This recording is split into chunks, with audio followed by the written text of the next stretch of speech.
Ça représente tout ce que j'ai fait pendant 4 ans en photo, mais surtout c'est accompagné de textes qui pour le coup sont complètement inédits et c'est mon point de vue sur les photos, on va dire, et ça permet de raconter une histoire sans couper par série, mais de donner un mouvement à l'ensemble.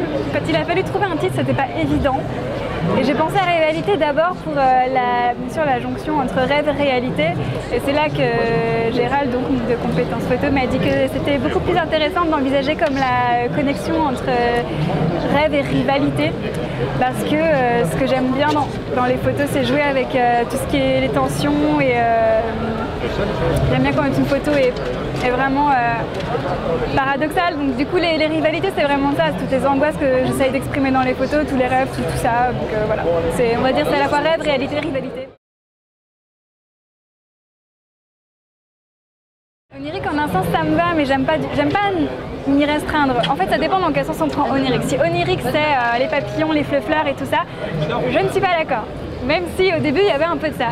Si onirique c'est dans le sens tout ce qui ne relève pas de la réalité concrète et matérielle, oui, parce que ce qui m'intéresse moi c'est l'invisible, c'est ce qui relève de l'inconscient, de l'esprit, tout ce qui ne se voit pas mais qui fait vraiment partie de notre réalité. C'est la réalité subjective qui est tout aussi réelle que la réalité objective et c'est ça qui m'intéresse. Dans ce sens-là, oui, je veux bien qu'on dise que mes photos sont oniriques. J'aime bien quand une photo surprend, donc j'aime bien faire des mises en scène qui vont étonner, qui vont faire qu'on se demande comment la photo a été prise, on se dise mais ça peut pas être réel. Donc parfois de fait c'est réel et c'est des petites astuces toutes bêtes, soit je trouve... Parfois c'est juste des faux papillons, des faux oiseaux, des fausses voilà, et qui font que si on fait pas un gros plan dessus, c'est tout à fait réel, tout à fait crédible, ou des astuces de cadrage qui font qu'on croit que la personne vole ou autre. Et parfois donc c'est du montage. En fait je me mets aucune limite quoi. Ce qui compte c'est ce que je veux faire, ce que je veux donner à voir. Et donc je prépare mes photos la plupart du temps, on va dire 90% en amont. Je fais un petit schéma presque, je vois si la photo est réalisable et si oui, je me lance quoi.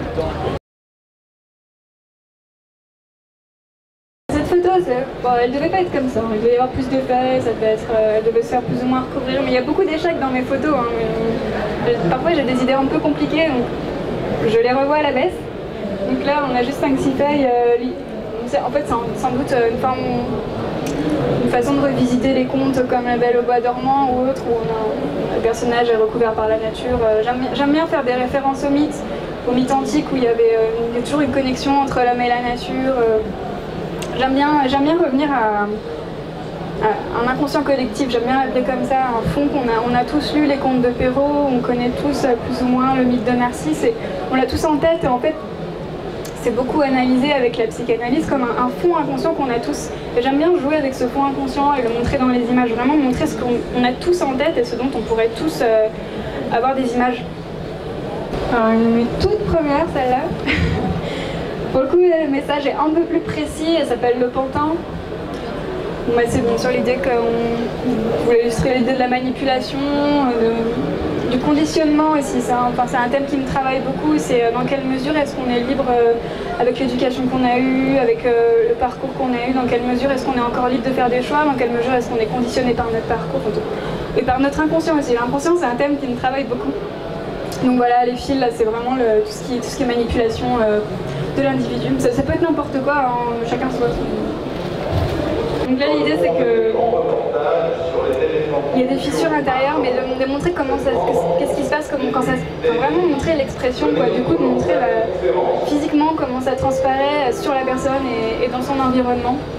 Donc là, l'idée, c'est pas très gai, mais c'est pas censé être non plus déprimant, quoi. Des fissures, on en a tous. Au début, la fissure, je l'avais mise sur la colonne vertébrale, là c'était vraiment pas beau. Enfin, ça faisait vraiment mal à regarder. Là, bon, c'est pas trop méchant non plus.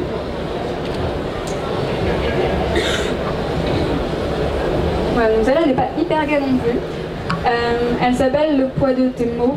Et l'idée, c'est de montrer très simplement comment les mots que l'on nous dit, que l'on lit, peuvent peser sur nous, quoi. Enfin, sans aller forcément au niveau de l'insulte, comment est-ce que des mots peuvent rester et traumatiser et peser presque physiquement à terme et s'incruster dans la peau.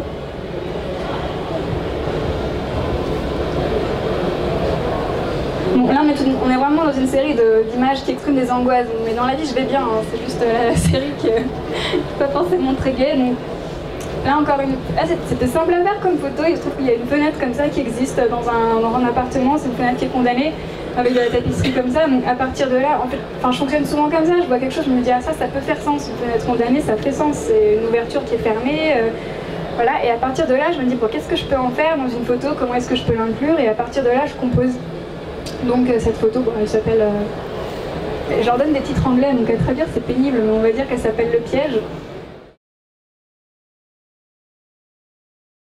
Une image qui n'est pas un montage, ce sont des papillons en papier. Bon, l'idée là vraiment... En fait, quand j'ai des images comme ça, qui sont très naïves, très poétiques, en général, je leur mets un titre qui nuance cette côté poétique. Donc, je l'ai appelée Illusion, celle-là. Donc, l'idée, c'est que oui, c'est joli, mais c'est une illusion. Et l'autre, avec le papillon, s'appelait Je ne suis pas d'ici. Donc, oui, c'est joli, mais est-ce que c'est la réalité? Est-ce que c'est comme ça que je dois vivre? J'aime bien mettre en question, en fait, à chaque fois que je fais quelque chose, dire oui, mais concrètement, par rapport au réel, qu'est-ce que ça veut dire? Donc là, en l'occurrence, jouer avec des papillons, c'est pas réel, mais du coup, quelle est la place du rêve, en fait? De l'imagination et dans notre vie.